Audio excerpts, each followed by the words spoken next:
Welcome to the Keeping It Simple podcast. I'm your host, Dr. Alicia Main. I decided to create this podcast to share a lot of awarenesses I was having about what is going on in our world today. There is so much complexity. There's so much over information in science, in medicine, in finances, in politics, in history, in society, that my way through it is by following the Wu Wei that is spoken about, the effortless action that the Tao, the ancient Chinese philosophy, shares with us. So, in having the awarenesses that I've had and creating the episodes I've created, I also want to talk to leading authors, leading leaders, leading experts in their field about how do they take the mass amount of information that they are receiving, that they are bringing out into the world, and how do they actually keep it simple within their own lives? Because I think, as we all know, too much complexity also leads to fear. It leads to stress. It leads to overwhelm. And that's not really pulling out the best in us. So enjoy our conversations about keeping it simple. See what resonates for you. Leave the rest behind. And hopefully this podcast will leave you with some really powerful tools to just keep it simple in your own life and reconnect with your highest level of unconditional love and self-mastery. Thanks for listening and enjoy the show.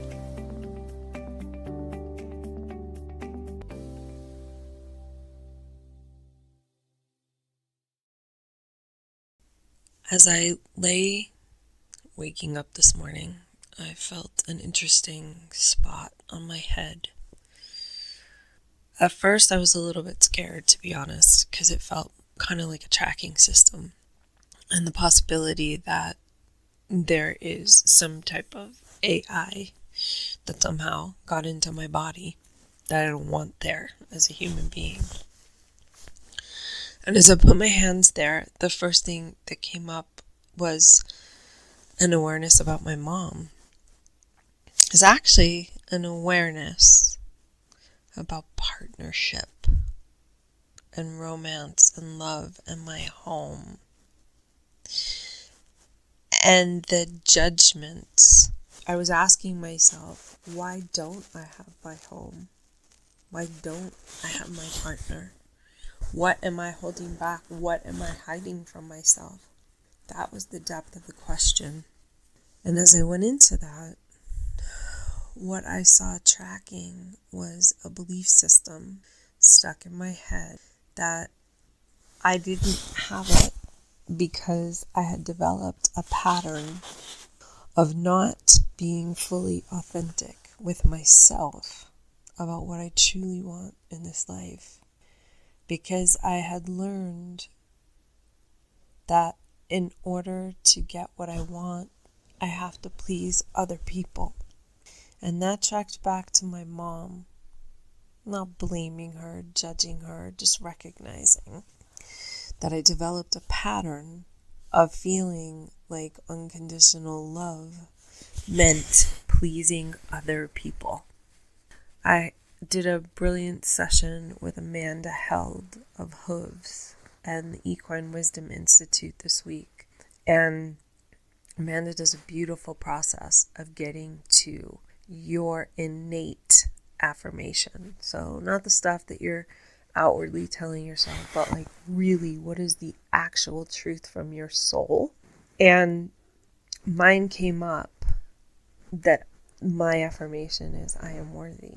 And so what was so beautiful was that when this awareness came about unconditional love, and my understanding of unconditional love was having to please someone else or meet someone else's standards in order to develop unconditional love. It actually didn't even take into account that I was the one that needed to unconditionally love myself. And those pieces connected this morning. And I got to walk myself through seeing so many places of where I had stopped unconditionally loving myself in favor of this other belief that unconditional love and to get it meant having to please someone else instead of just innately understanding that I am unconditional love. And that when I love myself unconditionally, everything else around me, everyone else around me gets to benefit from that. Because unconditional love of self, and especially realizing that is just something that we are inherently worthy of. It sounds so simple, and it really is simple, but it's not so easy when you grow and develop a pattern of looking for unconditional love outside of yourself. But in that moment that I experienced it, in that moment that I experienced the unification that I am unconditional love. But the first aspect of that is that I love myself unconditionally.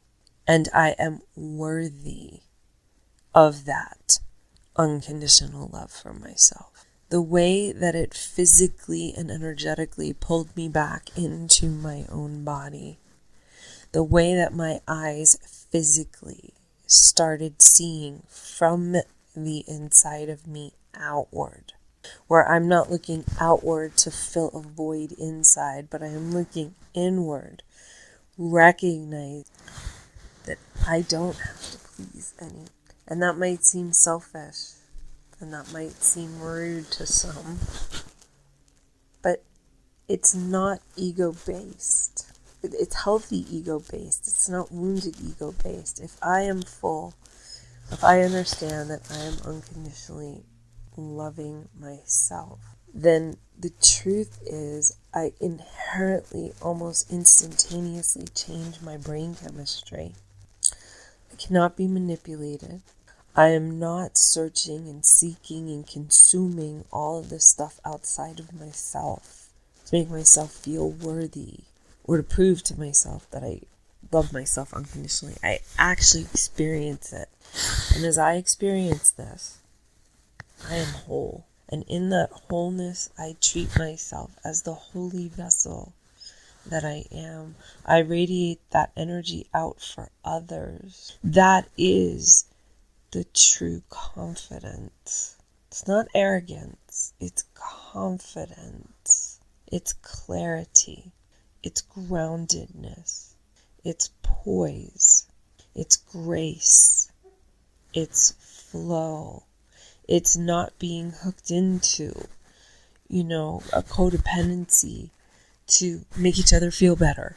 It's a maturity of recognizing that as each one of us embodies this in our own selves, that trusts our own instinct, that knows our own truth, that is how our world heals.